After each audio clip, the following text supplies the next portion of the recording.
Hello, नमस्कार. आज सर्वोच्च न्यायालयामध्ये व्हीसी वरती आमचे वकील अभिषेक मनू संघवी यांनी पक्ष हिरावून इलेक्शन कमिशनवर शरद पवार साहेबांवरती अन्याय केलाय. ते या पक्षाचे जन्मदाते आहेत आणि त्यांच्याकडनं पक्ष व चिन्ह हिरावून घेतलेलं आहे आणि त्याची सुनावणी आपण लवकरात लवकर करावी असं म्हटलं. त्याच्या आधी त्यांनी पत्र पण देऊन ठेवलं होतं. त्याचा उल्लेख करत माननीय लॉर्डशिप श्री धनंजय चंद्रचूड यांनी सांगितलं की मी सगळं वाचलेलं आहे, मी कोरम पण ठरवला आहे आणि मी लवकरात लवकर ह्याच्यावरती विचार करणार आहे आणि त्याचा माझ्या विचाराधीन आहे.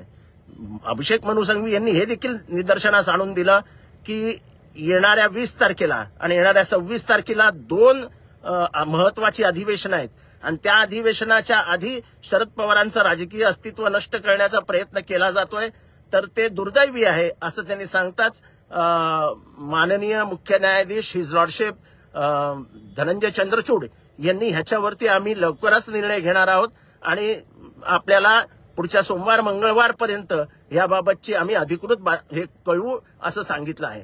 त्याच्यामुळे जे कोणी बातम्या पसरवत आहेत की ह्यांचं लिस्टच झालेलं नाही, ह्यांचं डिफेक्ट लिस्टमध्ये झालेलं आहे, हे अफवा कोण पसरवत आहे आम्हाला व्यवस्थित माहिती आहे. कालही एक मोठा नेता फुटणार आहे, राष्ट्रवादीचं असं होणार आहे, राष्ट्रवादी शरद पवार गटाचं असं होणार आहे.